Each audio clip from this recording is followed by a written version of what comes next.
అందుబాటులో ఉన్నారు. శ్రీధర్ రాష్ట్ర శాఖ అధ్యక్ష బాధ్యతలు ఇప్పుడు కొత్త వారికి అప్పగించే అవకాశం ఉంది అని తెలుస్తోంది. కిషన్ రెడ్డి దగ్గర నుంచి మరొకరికి అప్పగించే అవకాశం ఉంది అని తెలుస్తోంది. సో ఎవరికి అప్పగించే అవకాశం ఉంది? ఈటెల రాజేందర్ కా, డికే అరుణ్ కా, రఘునందన్ రావు కా? ఎవరి ప్రయత్నాలు ఏ విధంగా ఉన్నాయి? రోహిత్, అటు క్యాబినెట్కి సంబంధించినటువంటి కూర్పు పూర్తి అవడంతో కూడా ఒకవైపు బీజేపీ రాష్ట్ర అగ్రనేతలందరూ కూడా అధ్యక్ష పదవి కోసము ఒకవైపు కూడా లాబింగ్ అయితే మొదలుపెట్టారు. ఇప్పటికే ఢిల్లీలో మకం వేసినటువంటి నాయకులు ఎవరికి వారు ఒకవైపు కూడా రాష్ట్ర అధ్యక్ష పదవి కోసం కూడా ఒకవైపు కూడా తమకు తెలిసినటువంటి నేతలు ఎవరైతే ఉన్నాయో వారి వద్ద నుంచి కూడా రాష్ట్ర అధ్యక్ష బాధ్యతలు అప్పజెప్పాలి. తమకు ఉన్నటువంటి అనుకూలతలు ఏవేవైతే ఉన్నాయో వాటికి సంబంధించి మాత్రం పెద్ద ఎత్తున అక్కడ ఢిల్లీలో మకం వేసి కూడా వారికి వివరిస్తున్నటువంటి సిచ్యువేషన్. ప్రధానంగా ఇప్పటికటు కేంద్ర మంత్రిగా ఉన్నటువంటి కిషన్ రెడ్డి మరొకసారి కేంద్ర మంత్రి, ఆయన రాష్ట్ర అధ్యక్ష బాధ్యతలు కూడా నిర్వర్తిస్తున్నారు కాబట్టి ఆయనకు సంబంధించి మరొకసారి క్యాబినెట్ లోకి వెళ్లడంతో దాదాపుగా రాష్ట్రానికి కొత్త అధ్యక్షుడు రాబోతున్నాడని చెప్పి కూడా పెద్ద ఎత్తున పార్టీల చర్చ జరుగుతుంది. దీనికి సంబంధించి ఇప్పటికే పలువురు నేతలు ప్రయత్నించగా ముఖ్యంగా ఈ ప్రయత్నం చేస్తున్న వాళ్ళతో ఈటెల రాజేందర్, డికే అరుణ్, అలాగే రఘునందన్ ముగ్గురు అగ్రనేతలు సైతం కూడా ఒకవైపు కూడా పార్టీ అధ్యక్ష పదవిని ఆశించడమే కాకుండా వారికి కూడా ఒకవైపు లాబింగ్ చేస్తున్నటువంటి సిచ్యువేషన్ ఉంది. రానున్నటువంటి రోజుల్లో ఇక్కడ తెలంగాణకు సంబంధించి స్థానిక సంస్థల ఎన్నికలు ఉన్నాయి. ప్రతి గ్రామంలో ఖచ్చితంగా కూడా స్థానిక సంస్థల ఎన్నికల్లో పోటీ చేయాలి, సార్ అభ్యర్థులు నిలబెట్టాలి. అటు అధికారంలో ఉన్నటువంటి కాంగ్రెస్ కు దీటోగా ఒకవైపు కూడా గెలిపించుకోవాలి. ఈ తరుణంలో ఎవరైతే అభ్యర్థి అయితే బాగుంటుందని ఒకవైపు కూడా పార్టీ అధిష్టానం సైతం కూడా మల్లగుల్లలు పడుతుంది. కానీ ఈ నేతలందరూ కూడా ఒకవైపు ఈటెల రాజేందర్ గతంలో ఉద్యమంలో పనిచేసినటువంటి అనుభవం కానివ్వండి, తెలంగాణ రాష్ట్ర వ్యాప్తంగా తనకు అందరూ గుర్తుపడతారని ఒకవైపు ఆయన అనుకూలతలు చెప్తుంటే, డికే అరుణ మాత్రం ఇప్పటికటు ఉత్తర తెలంగాణకు సంబంధించి అటు బండి సంజయ్కి మంత్రి పదవి ఇచ్చారు, హైదరాబాద్ నుంచి కిషన్ రెడ్డికి ఇచ్చారు. కాబట్టి దక్షిణ తెలంగాణకు సంబంధించి తనకు ఖచ్చితంగా కూడా ఒకవైపు రాష్ట్ర అధ్యక్ష బాధ్యతలు అప్పచెప్తే మెరుగైనటువంటి ఫలితాలు కానివ్వండి, వచ్చే రోజుల్లో పార్టీని బలోపేతం చేస్తామని చెప్పి కూడా ఒకవైపు డికే అరుణ సైతం కూడా పార్టీ అధిష్టానం వద్ద వివరించినట్టు సమాచారం. మరొక పక్క రఘునందన్ రావు, అటు దుబ్బాక ఉప ఎన్నికల అనంతరం కూడా రఘునందన్ రావు ఒకవైపు రాష్ట్ర వ్యాప్తంగా చర్చ జరిగింది. ఆయనకు ఉన్నటువంటి అనుకూలతలు ఏవైతే ఉన్నాయో పార్టీ అధ్యక్ష బాధ్యతలు అప్పచెప్తే తనను పార్టీ ఏ విధంగా ముందుకు తీసుకెళ్తాను అని చెప్పి కూడా ఒకవైపు రఘునందన్ రావు కూడా అటు అగ్రనేతల వద్ద కూడా వెల్లడించినట్టు సమాచారం. మరి ఈ ముగ్గురు ఒకవైపు ట్రై చేస్తుంటే మరి కొంతమంది నేతలు సైతం వారికి ధర్మపురి అరవింద్ కూడా కొన్ని సందర్భాల్లో అలాంటి అభిప్రాయాన్ని అక్కడక్కడ వెలుబుచ్చుతుండేవారు. మరి ధర్మపురి అరవింద్ లేరా ఈ రేస్ లో? రోహిత్, అదే చెప్తారు. డెఫినెట్ గా ఒకవైపు ఈ నేతలే తెర మీదకి కనిపిస్తున్నటువంటి ఈ నేతలే కాకుండా తెర వెనుక ఉండి కూడా చాలా మంది అధ్యక్ష సీట్ ఏదైతే ఉందో అధ్యక్షుడి కోసం కూడా ఒకవైపు ప్రయత్నాలు అయితే చేస్తున్నారు. బాహాటంగా ఒకవైపు ఈటెల రాజేందర్ కానివ్వండి, మరోవైపు డికే అరుణ, రఘునందన్ రావు బాహాటంగానే తాము అధ్యక్ష రేస్ లో ఉన్నామని అనుచరుల వద్ద చెప్తుంటే, కానీ అనుచరుల వద్ద కూడా చెప్పకుండా అధ్యక్ష పదవి కోసం కూడా అటు అరవింద్ కానివ్వచ్చు, ముందు నుంచి పార్టీలో ఉన్నటువంటి కొంతమంది నేతలు, సంస్థాగతంగా పార్టీలో ఉన్నటువంటి నేతలు సైతం కూడా ఒకవైపు ప్రయత్నం చేస్తున్నారు. బీజేపీకి సంబంధించి ఎన్నికలకు అటు ఇప్పటికే ఎన్నికలు పూర్తయ్యాయి, అటు కేంద్ర అధ్యక్షుడు కూడా ఒకవైపు కూడా క్యాబినెట్ లో ఉన్నారు. కాబట్టి మరి కేంద్ర అధ్యక్షుడిని మార్చిన అనంతరం కూడా తెలంగాణ ఒకటే కాదు వివిధ రాష్ట్రాలకు కూడా ఒకవైపు కూడా కొత్త అధ్యక్షులు నియమించాలి. కాబట్టి అటు కేంద్రంలో ఉన్నటువంటి జాతీయ అధ్యక్షుడిని ఒకవైపు నియమించిన తర్వాతనే మరి కొత్తగా రాష్ట్రానికి కూడా అధ్యక్షుడు వస్తాడని చర్చ జరుగుతుంది. ఆలోపు ఇప్పటికటు పార్లమెంటరీ సమావేశంకు వెళ్ళినటువంటి ఎంపీలు అక్కడే ఉండి మకం వేసి తమకు ఉన్నటువంటి అనుకూలతలు అయితే వివరిస్తున్నారు. మరి పార్టీ ఎవరిని వరిస్తుంది? ఎందుకంటే కొత్తగా వీరందరూ కూడా ఒకవైపు రఘునందన్ రావు కావచ్చు, డికే అరుణ కావచ్చు, ఈటెల వీరందరూ కూడా ఒకవైపు కూడా బయట నుంచి ఇతర పార్టీల నుంచి వచ్చినటువంటి నేతలే. కాబట్టి మరి సంస్థాగతంగా పార్టీలో ఉన్న వాళ్ళకే బీజేపీలో పెద్దపీట వేస్తారు. మరొక పక్క ఈటెలకే దాదాపుగా ఖరారైందని ఇప్పటికి ఒక ప్రచారం జరుగుతుంది. డికే అరుణ కూడా గట్టిగా తనకు అధ్యక్షురాలే కూడా బాధ్యతలు అప్పచెప్పాలి మెరుగైనటువంటి, ఎందుకంటే అదే జిల్లాకు చెందినటువంటి వ్యక్తి సీఎం ఉన్నాడు. కాబట్టి సీఎం సొంత జిల్లాలో ఒకవైపు కూడా అక్కడే ఆ సీఎం నిలబెట్టినటువంటి అభ్యర్థి మీద గెలిచాను కాబట్టి తనకు నెక్స్ట్ సీఎం మీద ప్రస్తుతం ఉన్నటువంటి కాంగ్రెస్ ప్రభుత్వం మీద పోరాలంటే తానే సరైనటువంటి వ్యక్తిని డికే అరుణ చెప్పుకుంటాడు. రఘునందన్ రావు సైతం కూడా అటు మాజీ సీఎం ఉన్నటువంటి జిల్లా, అటు మాజీ మంత్రి కానివ్వండి, వారి ఇద్దరు ఉన్నటువంటి కాన్స్టిట్యున్సీలో కూడా అక్కడ గెలిచాం కాబట్టి డబ్బు ప్రలోభాలకు గురిపెట్టినప్పుడు గెలిచాం కాబట్టి తనకున్నటువంటి అనుకూలతలు కూడా చెప్తున్నారు. ఈ ముగ్గురే కాకుండా మరికొంతమంది ప్రయత్నిస్తున్నారు. కాబట్టి మరి ఎవరిని వరిస్తుంది అసలు పార్టీ నిజంగానే సంస్థాగతంగా ఇస్తే పార్టీలో ఎవరికి ఎప్పుడు అవకాశాలు వస్తాయో చెప్పలేము. కాబట్టి తెర మీద అయితే ఈ మూడు పేర్లే కనిపిస్తున్నటువంటి సిచ్యువేషన్ ఉంది రోహిత్. అంటే ఎంత త్వరగా మార్పు జరిగే అవకాశం కనిపిస్తోంది? రోహిత్ ఇందాక చెప్పుకున్నట్టు జాతీయ అధ్యక్షుడు ఉన్నటువంటి జేపీ నడ్డా ఇప్పటికే క్యాబినెట్లోకి వెళ్ళారు. ముందుగా జాతీయ అధ్యక్షుడు ఒకవైపు కూడా ఆ జాతీయ అధ్యక్షుడు నియమించాల్సి ఉంది. ఇప్పటికే పలువురు పేర్లు ఒకవైపు జాతీయ అధ్యక్షుడిగా ఈయన కాబోతున్నారంటూ కూడా కొన్ని వార్తలు అయితే వస్తున్నాయి. ముందుగా తెలంగాణ ఒకటే కాదు, ఇతర రాష్ట్రాల్లో సైతం కూడా రాష్ట్ర అధ్యక్షులు మారవాలి. కొన్ని రాష్ట్రాలకు సంబంధించినటువంటి అధ్యక్షులకు సైతం కూడా కేంద్ర కేబినెట్లో తీసుకుంది కాబట్టి దానికి సంబంధించి ఇతర రాష్ట్రాలతో పాటు తెలంగాణను కూడా ఒకవైపు కూడా మారుస్తారు. వాటికి సంబంధించిన మార్పులు చేర్పులు ఉండబోతే అందులో తెలంగాణ కూడా ఉంటుంది. మరి ఒకవేళ ముందే జాతీయ అధ్యక్షుడి కన్నా ముందే మారుస్తారా, లేదంటే జాతీయ అధ్యక్షుడిని నియమించాక మారుస్తారా అనేది కూడా ప్రస్తుతం పార్టీలో అయితే ఒక చర్చ అయితే నడుస్తుంది. దానికి ముందే తమ ప్రయత్నాలు తమను చేయాలి, ది బెటర్ ఎవరు అనుకుంటే వాళ్ళని పార్టీ కూడా నిర్ణయిస్తుందని చెప్పి కూడా నేతలు వారి ప్రయత్నాల్లో వాళ్ళు ఉన్నారు. రైట్ శ్రీధర్, తెలంగాణ బీజేపీకి కొత్త అధ్యక్షుడు త్వరలోనే వచ్చే అవకాశాలు కనిపిస్తున్నాయి. ముగ్గురు మధ్య తీవ్ర పోటీ నెలకొంది. మరికొంతమంది కూడా రేసులో ఉన్నారు. అయితే ఈ రేసులో ఈటెల రాజేందర్ ముందున్నారు.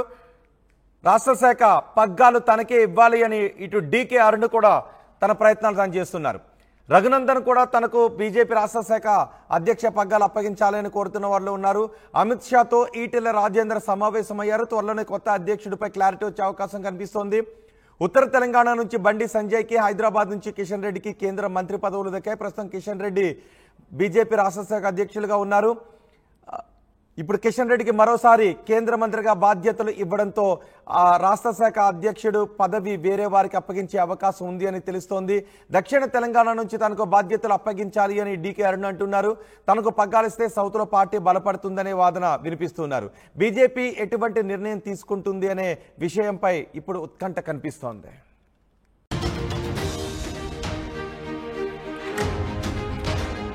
బ్రేకింగ్ న్యూస్, తెలంగాణకు కొత్త బీజేపీ అధ్యక్షుడు వచ్చే అవకాశాలు కనిపిస్తున్నాయి. బండి సంజయ్ ను, కిషన్ రెడ్డిని కేబినెట్ లోకి తీసుకోవడంతో రాష్ట్ర బీజేపీలో కూడా మార్పులు జరిగే అవకాశం ఉన్నట్టుగా తెలుస్తోంది. ఇప్పటికే కిషన్ రెడ్డి రాష్ట్ర బీజేపీ అధ్యక్షులుగా ఉన్నారు. సహజంగా బీజేపీలో 2 పదవులు ఒకరికే ఇవ్వడం అనేది చాలా అరుదుగా, చాలా తక్కువ సార్లు మాత్రమే జరుగుతుంది. ఇప్పుడు ఇద్దరికి కేబినెట్ పదవులు దక్కడంతో బీజేపీ అధ్యక్షుడు మార్చే అవకాశం ఉంది అని తెలుస్తుంది. దీంతో బీజేపీలో కొంత పోటీ కనిపిస్తుంది. రాష్ట్ర అధ్యక్ష పదవి కోసం బీజేపీలో పోటీ కనిపిస్తోంది. ముగ్గురు మధ్య తీవ్ర పోటీ నెలకొంది. రేసులో ఈటెల రాజేందర్ ముందున్నారు. పార్టీ పగ్గాలు, రాష్ట్ర శాఖ బాధ్యతలు తనకే ఇవ్వాలి అని డీకే అరుణ్ కూడా అంటూ ఉన్నారు. ఇటు తన ప్రయత్నాల్లో తనున్నారు. రఘునందన్ రావు అమిత్ షాతో ఈటెల సమావేశమయ్యారు. త్వరలోనే కొత్త అధ్యక్షుడిపై క్లారిటీ వచ్చే అవకాశం కనిపిస్తోంది. ఉత్తర తెలంగాణ నుంచి బండి సంజయ్ కు, హైదరాబాద్ నుంచి కిషన్ రెడ్డికి కేంద్ర మంత్రిగా అవకాశం దక్కింది. ఇక దక్షిణ తెలంగాణ నుంచి తనకు రాష్ట్ర అధ్యక్ష బాధ్యతలు అప్పగించాలి అని డీకే అరుణ్ అంటూ ఉన్నారు. తనకు పగ్గాలిస్తే సౌత్ లో పార్టీ బలపడుతుందనే వాదన వినిపిస్తూ ఉన్నారు. బీజేపీ నిర్ణయంపై ఉత్కంఠ కనిపిస్తూ ఉంది. ఎవరికి బీజేపీ రాష్ట్ర శాఖ అధ్యక్ష బాధ్యతలు వచ్చే అవకాశం ఉంది? డీకే అరుణ్ కా, రఘునందన్ రావు కా, ఈటెల రాజేందర్ కా? ఎవరి ప్రయత్నాల్లో వారు కనిపిస్తూ ఉన్నారు. మా ప్రతినిధి శ్రీధర్ మనకు అందుబాటులో ఉన్నారు. శ్రీధర్, బండి మరొకసారి ఈటెల రాజేందర్ మీడియాతో మాట్లాడారు. ఈటెల రాజేందర్ ఏం మాట్లాడారు చూద్దాం. Tomorrow happening state for BJP is Telangana. South का जो गेटवे है तेलंगाना है. इससे पहले हमको 4 था, अभी 8 सीट मिल गया. मगर लास्ट इलेक्शंस में हमको जो मिला था 14 to 15% vote share, today we got, हमने आज 35% वोट शेयर मिला था. आने वाले दिन में जो लोकल बॉडी इलेक्शंस, जो जिला परिषद इलेक्शंस, नेक्स्ट असेंबली के लिए जो इलेक्शन चलेगा, भारतीय जनता पार्टी जीतेगा. तो हमारा तेलंगाना राज्य से, तेलंगाना स्टेट से किशन रेड्डी जी और Bandi Sanjay ji cabinet minister and state minister जो बना है, हमारे लिए बहुत अच्छा है.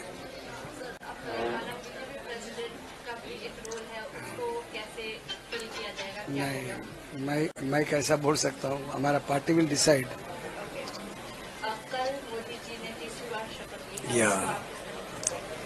Actually after independence Jawaharlal Nehru ने 3 बार जीत के प्रधानमंत्री बना था. आफ्टर 1962 आज तक कोई भी नहीं बना था, बना मोदी जी. तो भारतीय जनता पार्टी का सौभाग्य है. इसीलिए आने वाला 5 साल के अंदर हमारा मोदी जी का जो एजेंडा है जो बिलो पॉवर्टी लाइन पॉपुलेशन को अपलिफ्ट करने के लिए पहले उन्हें ध्यान रखेगा। Second, the most important thing is जो रोजगार बढ़ाने के लिए मोदी जी ने जो वादा किया वो फुलफिल करेंगे। And fifth largest economy on the globe आने वाले दिन में third largest economy on the globe बनाने के लिए मोदी जी ने जो प्रयत्न कर रहा है। आज संकीर्ण जो गवर्नमेंट का शेक है उसमें तीसरा बार हमारा मोदी जी ने जो प्रधानमंत्री कर रहा वो सौभाग्य है हमारा। ఈటెల రాజేందర్ చెప్తున్నారు సౌత్ లో తెలంగాణలో పార్టీ బాగా బలపడింది అని, పార్టీ తనకు ఏ బాధ్యతలు ఇస్తే ఆ బాధ్యతలు సమర్థవంతంగా నెరవేరుస్తాను అని ఈటెల రాజేందర్ అంటున్నారు. ఇప్పుడు తెలంగాణ రాష్ట్ర శాఖ అధ్యక్ష బాధ్యతలు చేపట్టడానికి ముగ్గురు మధ్య పోటీ కనిపిస్తోంది. డికే అరుణ, రఘునందన్ రావు, ఈటెల రాజేందర్ ముగ్గురు తమకు అప్పగిస్తే చాలా సమర్థవంతంగా బాధ్యతలు నిర్వర్తిస్తాము, తెలంగాణలో పార్టీని ఇంకా బలోపేతం చేస్తాము అని అధిష్టానం దగ్గర లాబింగ్ చేస్తున్నట్టుగా తెలుస్తోంది. ఇప్పటికే అమిత్ షాతో ఈటెల రాజేందర్ భేటీ అయ్యారు. మా ప్రతినిధి శ్రీధర్ మనకు అందుబాటులో ఉన్నారు. శ్రీధర్, రాష్ట్ర శాఖ అధ్యక్ష బాధ్యతలు ఇప్పుడు కొత్త వారికి అప్పగించే అవకాశం ఉంది అని తెలుస్తోంది. కిషన్ రెడ్డి దగ్గర నుంచి మరొకరికి అప్పగించే అవకాశం ఉందని తెలుస్తోంది. సో ఎవరికి అప్పగించే అవకాశం ఉంది? ఈటెల రాజేందర్ కా, డికే అరుణ్ కా, రఘునందన్ రావు కా? ఎవరి ప్రయత్నాలు ఏ విధంగా ఉన్నాయి? రోహిత్, అటు క్యాబినెట్కి సంబంధించినటువంటి కూర్పు పూర్తి అవడంతో కూడా ఒకవైపు బీజేపీ రాష్ట్ర అగ్రనేతలందరూ కూడా అధ్యక్ష పదవి కోసము ఒకవైపు కూడా లాబింగ్ అయితే మొదలుపెట్టారు. ఇప్పటికే ఢిల్లీలో మకం వేసినటువంటి నాయకులు ఎవరికి వారు ఒకవైపు కూడా రాష్ట్ర అధ్యక్ష పదవి కోసం కూడా ఒకవైపు కూడా తమకు తెలిసినటువంటి నేతలు ఎవరైతే ఉన్నాయో వారి వద్ద నుంచి కూడా రాష్ట్ర అధ్యక్ష బాధ్యతలు అప్పజెప్పాలి. తమకున్నటువంటి అనుకూలతలు ఏవేవైతే ఉన్నాయో వాటికి సంబంధించి మాత్రం పెద్ద ఎత్తున అక్కడ ఢిల్లీలో మకం వేసి కూడా వారికి వివరిస్తున్నటువంటి సిచ్యువేషన్. ప్రధానంగా అటు ఇప్పటికటు కేంద్ర మంత్రిగా ఉన్నటువంటి కిషన్ రెడ్డి మరొకసారి కేంద్ర మంత్రి, ఆయన రాష్ట్ర అధ్యక్ష బాధ్యతలు కూడా నిర్వర్తిస్తున్నారు కాబట్టి ఆయనకు సంబంధించి మరొకసారి క్యాబినెట్లోకి వెళ్లడంతో దాదాపుగా రాష్ట్రానికి కొత్త అధ్యక్షుడు రాబోతున్నాడని చెప్పి కూడా పెద్ద ఎత్తున పార్టీల చర్చ జరుగుతుంది. దీనికి సంబంధించి ఇప్పటికే పలువురు నేతలు ప్రయత్నించగా ముఖ్యంగా ఈ ప్రయత్నం చేస్తున్న వాళ్ళతో ఈటెల రాజేందర్, డికే అరుణ, అలాగే రఘునందన్ ముగ్గురు అగ్రనేతలు సైతం కూడా ఒకవైపు కూడా పార్టీ అధ్యక్ష పదవిని ఆశించడమే కాకుండా వారికి కూడా ఒకవైపు లాబింగ్ చేస్తున్నటువంటి సిచ్యువేషన్ ఉంది. రానున్నటువంటి రోజుల్లో ఇక్కడ తెలంగాణకు సంబంధించి స్థానిక సంస్థల ఎన్నికలు ఉన్నాయి. ప్రతి గ్రామంలో ఖచ్చితంగా కూడా స్థానిక సంస్థ ఎన్నికల్లో పోటీ చేయాలి, సార్ అభ్యర్థులు నిలబెట్టాలి. అటు అధికారంలో ఉన్నటువంటి కాంగ్రెస్ కు దీటో ఒకవైపు కూడా గెలిపించుకోవాలి. ఈ తరుణంలో ఎవరైతే అభ్యర్థి అయితే బాగుంటుందని ఒకవైపు కూడా పార్టీ అధిష్టానం సైతం కూడా మల్లగుల్లలు పడుతుంది. కానీ ఈ నేతలందరూ కూడా ఒకవైపు ఈటెల రాజేందర్ గతంలో ఉద్యమంలో పనిచేసినటువంటి అనుభవం కానివ్వండి, తెలంగాణ రాష్ట్ర వ్యాప్తంగా తనకు అందరూ గుర్తుపడతారని ఒకవైపు ఆయన అనుకూలతలు చెప్తుంటే, డికే అరుణ మాత్రం ఇప్పటికటు ఉత్తర తెలంగాణకు సంబంధించి అటు బండి సంజయ్కి మంత్రి పదవి ఇచ్చారు, హైదరాబాద్ నుంచి కిషన్ రెడ్డికి ఇచ్చారు కాబట్టి దక్షిణ తెలంగాణకు సంబంధించి తనకు ఖచ్చితంగా కూడా ఒకవైపు రాష్ట్ర అధ్యక్ష బాధ్యతలు అప్పచెప్తే మెరుగైనటువంటి ఫలితాలు కానివ్వండి, వచ్చే రోజుల్లో పార్టీని బలోపేతం చేస్తామని చెప్పి కూడా ఒకవైపు డికే అరుణ సైతం కూడా పార్టీ అధిష్టానం వద్ద వివరించినట్టు సమాచారం. మరొక పక్క రఘునందన్ రావు, అటు దుబ్బాక ఉప ఎన్నికల అనంతరం కూడా రఘునందన్ రావు ఒకవైపు రాష్ట్ర వ్యాప్తంగా చర్చ జరిగింది. ఆయనకు ఉన్నటువంటి అనుకూలతలు ఏవైతే ఉన్నాయో పార్టీ అధ్యక్ష బాధ్యతలు అప్పచెప్తే తనను పార్టీ ఏ విధంగా ముందుకు తీసుకెళ్తాను అని చెప్పి కూడా ఒకవైపు రఘునందన్ రావు కూడా అటు అగ్రనేతల వద్ద కూడా వెల్లడించినట్టు సమాచారం. మరి ఈ ముగ్గురు ఒకవైపు ట్రై చేస్తుంటే మరి కొంతమంది నేతలు సైతం వారికి ధర్మపురి అరవింద్ కూడా కొన్ని సందర్భాల్లో అభిప్రాయం